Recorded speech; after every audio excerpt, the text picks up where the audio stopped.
So starting the test drive in this Honda Odyssey, the V6's pickup is pretty decent. Now, for whatever reason, it doesn't feel as quick as the Pilot right now, but it is a minivan, and I also don't have it in sport mode, so I'm gonna probably do that here in a second and see how it accelerates.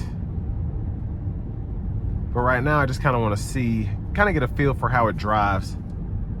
Now, with it being a minivan, the ride quality is very good. Overall driving dynamics are nice. And with it having this naturally aspirated V6, which is, what, 280 horsepower, you have decent power. And then you're also able to just use paddle shifters whenever. And it listens to you. Then just hold that plus paddle if you want to go back into the auto mode if you're doing it on the fly. You can also just put it into the sport mode, and then that'll really liven things up. I'm gonna give it a little pull coming out of this red light. But again, the paddle shifters with this 10 speed, it listens, it really does. So it is quick off the line. It's not necessarily super fast, but it does have the horsepower. And torque is decent too. I mean, it's just fun to have paddle shifters on a minivan.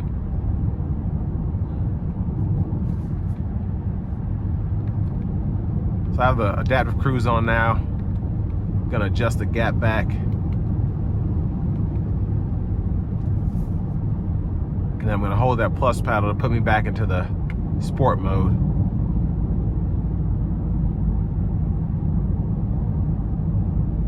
But a quick minivan, I think, especially for it not to be a hybrid.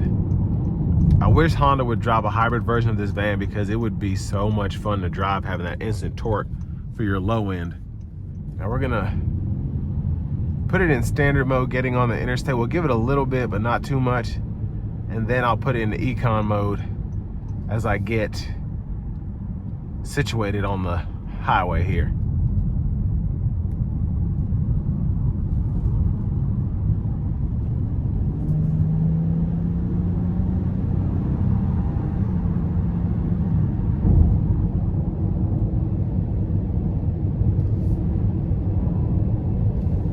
So we'll put it into the cruise here. We'll adjust that, and then lane centering here. So a pretty good safety system. Now, it's not meant to be completely semi-autonomous like GM Super Cruise, Tesla's Autopilot, the Blue Cruise from Ford, but it pretty much does the same thing. You just kind of want to keep your hands on it at all times. You don't have to, but if for whatever reason you don't see the lines in front of you, it's not necessarily gonna take over or tell you, hey, I'm confused. At least it's not supposed to. That's not what this is for. This is more of an aid as opposed to semi-autonomous driving system. But I think if you're in the market for a minivan that has a record of being reliable, is actually kind of fun to drive, and has a lot of smart stuff put in that some of the other manufacturers don't, definitely make sure you take a look at this 2024 Honda Odyssey Elite.